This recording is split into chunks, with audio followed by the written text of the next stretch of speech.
So today in the audience we have my two parents, John Kevin Henry and Leanne Henry.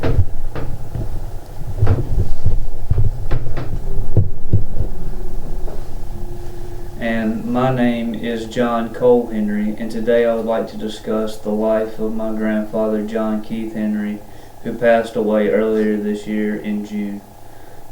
My grandfather was the type of person that everybody should know, not from a pretentious state like that he sounds better than everybody else, but because he was such a rarity in the world today.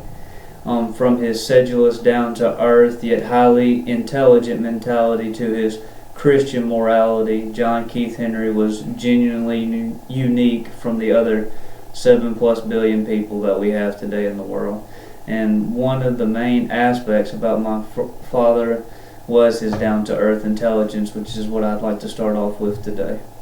My grandfather was constantly learning throughout his life, whether mainly in his early life he was a lawyer, so he had to learn about all these laws and stuff like that, and he was excellent at his job. And one of the funny stories that he told me is during one of his cases that he was defending a man, and as he was doing so, the prosecutor was talking about the person that my grandfather was defending. He was talking about his home and how it played an important role in the case. Well, whenever my papa got up there, he said, where was the pool table inside the house? And the prosecutor had no idea what he was talking about. And later, after the trial was over and my grandfather had basically won, he said there was no pool table in there, basically meaning that he had played him on the words that he had used in court to get what he wanted and get the result that he desired.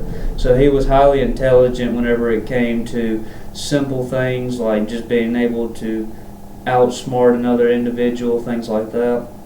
But he was also smart in studies such as reading, and he was an avid reader, and at his house he had a wide range and a collection of novels such as westerns, books on philosophy, government, war, and even some biblical writings. And the other important aspect that I'd like to talk about is my grandfather's moralistic views towards life. Now, he learned through his life that Christianity was the path he wanted to follow and was adamant about sharing Christian beliefs and views with other people. He almost always told the truth and how he felt, regardless of how it would affect another person or how they would respond, whether it be angry or sad. He always told the truth no matter how they would feel, because in the end he wanted to show those people how much he cared and how he wanted them to be the best that they could be, and telling the truth was the main way to do that. And another thing about him is that he was one of the few people that saw past race and religion and ethics and even sometimes personality, even though sometimes we could get on his nerves a little bit. But he cared about everyone that he met and came into contact with. He focused more on the individuality within everyone that made them distinct from one person to the next. And so, in the end, on June 15th, 2015, he passed away from a cigarette addiction and just it inevitably causing his death.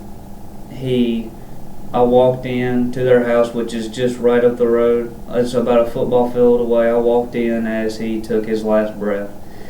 And from all these positives, his addiction to cigarettes is what eventually killed him in the end. I remember going up to him when I was younger, always asking him why would he do this to himself if he knows they're bad. And it was just the fact of the result of being, it wasn't a miserable state like mentally, but physically it would alter him, and he just couldn't deal with it.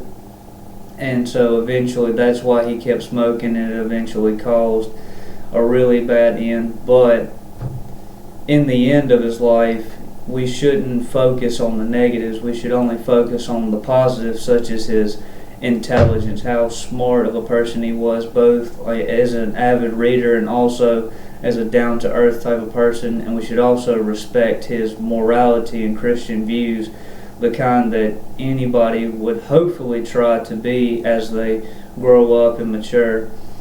Even this speech cannot do the utmost amount of justice to the person that he was, because he did so much for everybody and the people around him. He was an outstanding individual, more than this speech can ever describe, but I hope that this is enough to make him proud. Thank you.